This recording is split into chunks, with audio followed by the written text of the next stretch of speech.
quelques kilomètres en partant d'Alma, il y a une zone de construction importante qui ont complètement enlevé toute la neige sur le chemin. Donc, on n'a pas le choix de passer par là. C'est pas long. Puis, c'est sûr, on peut vraiment pas faire long dans des conditions comme ça. Puis, dans ce temps-là, je conseille d'y aller quand même à une certaine vitesse, là, sans y aller en malade non plus. Mais au moins que ça ne prenne pas 2 fois plus de temps pour rien traverser cette zone-là. Puis, quand c'est possible, essayez de passer dans la neige après. Évidemment, quand c'est pas sur des terrains privés, là, pour rincer la cochonnerie que vous avez pu accumuler dans votre pont le plus possible dans la neige folle.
Présentement à l'auberge Le Presbytère. Ça, quand vous montez par le parc, là, par la trail numéro 23, quand vous arrivez au lac, c'est la première place que vous pognez pour coucher ici. Fait que c'est une auberge là, de type... je sais pas, j'ai jamais été ici personnellement, mais j'ai toujours entendu des bons commentaires sur la place. Donc, quand j'ai passé ici hier, il y avait à peu près 75 kilos stationnés. Les gars s'étaient passé le mot parce que c'était la dernière place pour arrêter coucher ou avant de pogner de la trail vraiment rough, là. Donc, on dirait que le mot s'est passé, puis tout le monde a couché ici hier soir. Donc, ça serait peut-être une option envisagée pour ceux que ça intéresse de faire la ride, là. Coucher ici, si vous ne voulez pas faire de rough, là. Mais c'était quand même pas si pire comme condition, là. Il y a des places que c'était médiocre, mais ça ne durait jamais plus que 100 mètres. Donc, ça n'a pas eu le temps vraiment de maganer la machine un peu. C'est sûr, les listes sont maganées, mais ça, on ne peut pas faire autrement. Fait que... puis des roulettes. Une chance que j'avais des roulettes pour aller jusqu'à mon hôtel à Alma, parce que sinon, ça n'aurait pas pu se faire. J'ai fait à peu près 500 mètres d'asphalte. Donc, on continue la ride.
arrière de moi, vous pouvez voir le relais du Mont Apica.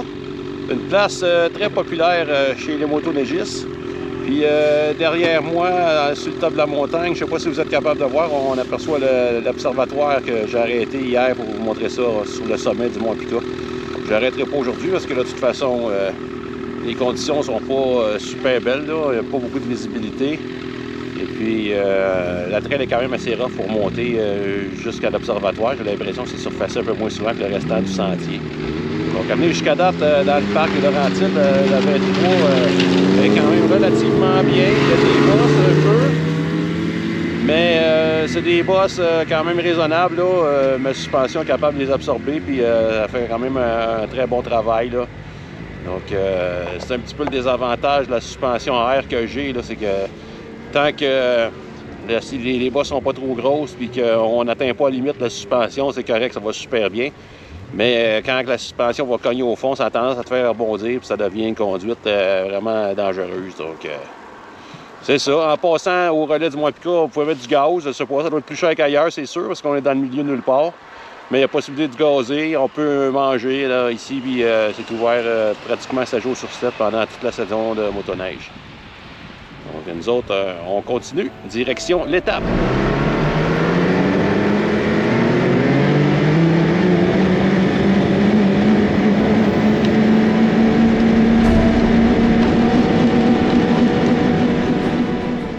Ici, on arrive sur les lieux d'un accident. Le gars, il a essayé de sortir du sentier, puis il a trouvé le moyen de pogner un piquet.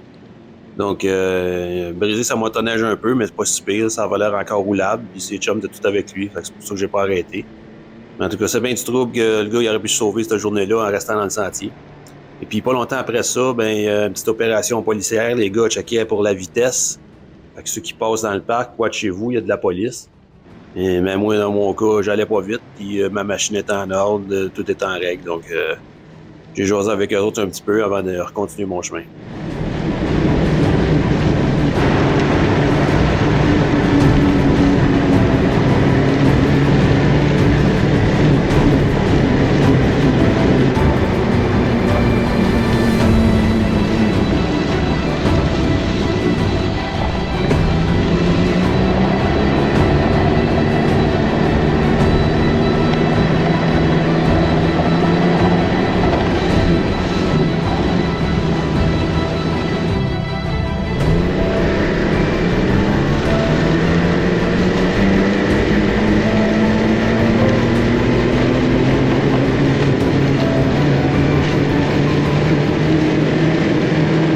On est au relais Sainte-Anne, je suis obligé d'arrêter pour faire réchauffer ma vitre de casse et essuyer ça comme il faut parce que ça gèle à tous les kilomètres à peu près. Je suis obligé de scraper ma vitre. Là. Fait que là, il y a un bonhomme qui m'a donné le conseil de fermer mes trappes de ventilation en dessous de mon oxygène puis de mettre l'intensité à 3, contrôlant la température du casque avec l'ouverture de la vitre. On va essayer ça comme ça parce que lui, il arrive exactement de la même place que moi puis ça n'a pas gelé dans son cas. Donc, j'espère que ça va fonctionner. Il me reste 60 km à faire avant Saint-Raymond, puis c'est vraiment fatigant à rouler comme ça, donc ça va être pas mal plus le fun pour le restant de la raid si ça fonctionne, son truc, au monsieur. À suivre.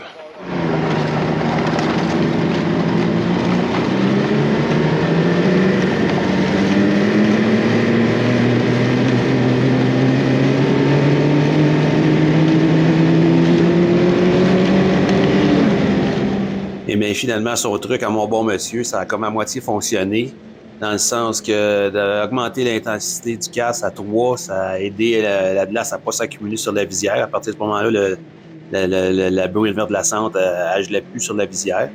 Mais par contre, dans mon cas, c'est impossible d'avoir le casque oxygène sur la tête en ayant une trappe de ventilation fermée. Là. Ça prend plus de ventilation que ça parce que j'ai trop chaud. Donc, il faut absolument que les trappes de ventilation soient ouvertes, même à -20. Et puis, pour ceux que ça pourrait intéresser, j'ai acheté la cagoule qui est un peu plus de luxe, qui est avec le casque oxygène SE, je crois. Elle est munie de un petit zipper dans le devant, puis elle est un peu plus longue aussi, cette cagoule-là. Et le petit zipper dans le devant, ça fait vraiment une grosse différence au niveau de la ventilation, de la gorge, quand il fait trop chaud, là. On roule ça, puis ça devient vraiment beaucoup plus confortable.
On est de retour à mon véhicule à Saint-Raymond-de-Port-Neuf. Finalement, ben, on peut dire que c'est une aventure qui s'est bien déroulée. Dans l'ensemble, les conditions étaient bonnes. Je noterais peut-être entre 7 et 8 sur 10 pour l'ensemble du voyage au complet.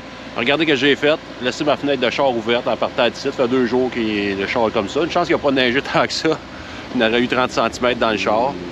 La machine a très bien été. Aucun problème à signaler. Content de mon nouveau sac de voyage. C'est maintenant l'heure de mettre fin à la vidéo. Si vous avez apprécié, gênez-vous pas pour liker, commenter. Abonnez-vous à ma chaîne, c'est encore mieux. Ça m'encourage, ça m'aide énormément pour la suite des choses. Donc, sur ça, je vous dis à la prochaine pour une autre aventure.